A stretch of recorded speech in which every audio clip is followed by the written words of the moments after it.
I installed hidden cameras to catch my wife cheating. What I saw in the footage was much worse. It started a few months ago, around her birthday. Claire came home from work and was smelling like Axe body spray. At first I brushed it off. Not my wife. She loves me.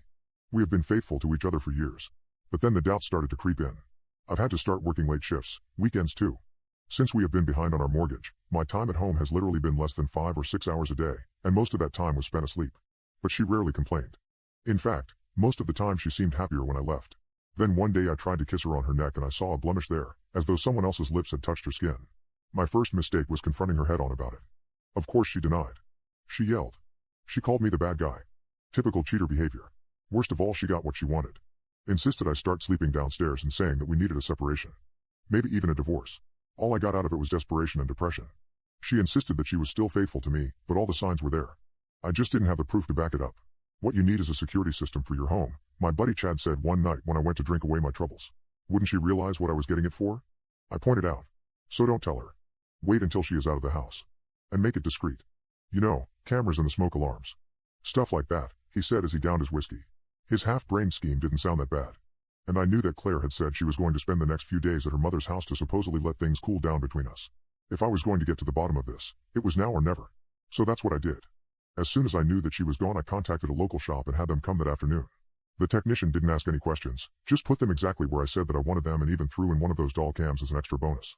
I gave it to Claire as a peace offering, saying that I was sorry for the accusations. Sounds stupid, I know. What are the chances she would even leave the doll around to let me listen in on her? But then I know my wife. She is sweet and kind and loving, sure, but she is also very predictable. She put the stuffed doll exactly where I thought she would. I let a few more days pass, kept things amicable between us as I went to and from work. Then the next time I was off, when she again insisted that she didn't want to spend any time with me alone, I went to check the cameras. Finally, I could get the answers that I was looking for. The grainy tape started up around 13 minutes past 7 the previous night. That was about half an hour after I left for work. And I saw my wife sitting there on the bed, wearing nothing but a sheer robe staring up at the ceiling. At first I puzzled over what she might be doing. She was perfectly still, her back turned against the camera as she took off her robe, and I saw what looked like little marks on the edge of her shoulders. Then I saw a man enter the picture and I knew. I was right.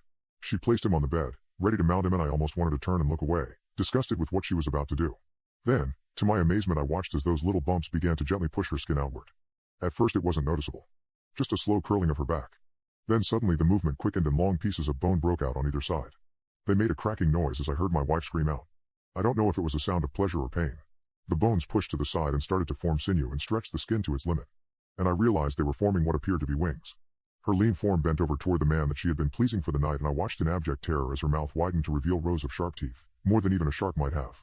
Her lover's screams were now the ones that filled the void of the room. Blood splattered on our clean sheets. Muscle and skin ripped apart like wrapping paper.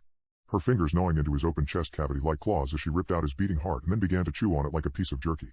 Her wings spread wide and she lifted her meal from the bed, moving him to the floor right in front of the camera to finish him off. I don't know how long she continued to eat. I couldn't bear to watch any longer. Then I looked toward the room in confusion, trying to understand how it was possible for the video to correlate with my pristine room. I never knew her to be a good cleaner, and surely there had to be some trace evidence of the body she had likely disposed of time and time again.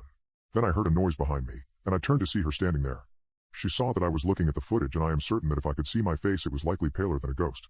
Without a word, Claire crossed the room and looked down at the doll, playing with the strings like a cat might a ball of yarn. Then she crushed it slowly in her hand. It took less than a few seconds for her to reduce it to rubble. Moving to the bed, she crossed her legs and smiled at me that same way she had when we first started dating. So, what happens now? She asked. I found myself at a loss for words. Then finally I went over toward her and smiled nervously, remembering the other cameras in the house. Remembering she didn't know what all I had seen or if I had saved anything. I get everything in the divorce. Or I will leak what I have all over the internet to every priest, demon hunter and damn X-File junkie there is. Are we clear? I said with the best poker face I could muster. I knew she could kill me in a heartbeat. But I also knew if that was her goal she would have done it years ago. She needed me, for what I don't know. But all she did was nod and kiss me slowly. It was fun while it lasted. Wasn't it? She asked as she got up from the bed. I never saw her again after that night, and I hope I never do. Oh, and one more thing. I don't think I'm ever going to uninstall these cameras.